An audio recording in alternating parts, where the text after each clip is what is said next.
नवरात्र आजपासून चालू झालेली आहे आणि आज देवीचा साडीचा रंग आहे पिवळा. तर मी इथे एक पिवळ्या रंगाची रांगोळी ठेवलेली आहे. तसंच आपण कधी असं केलं आहे का? देवीला जास्त आवडणारा फळ असेल तो आहे केळं.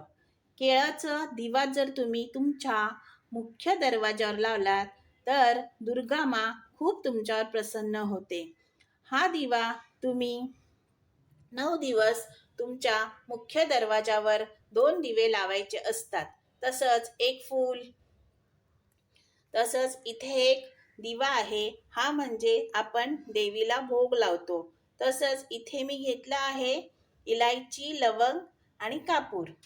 हे तुम्हाला संध्याकाळी 6:30 वाजता आपल्या मुख्य दरवाजावर लावायचं असतं.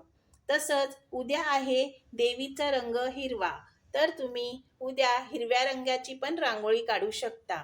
आणि हे तुम्हाला संध्याकाळी 6:30 वाजता ही पूजा तुम्हाला करायची आहे मुख्य दरवाजावर.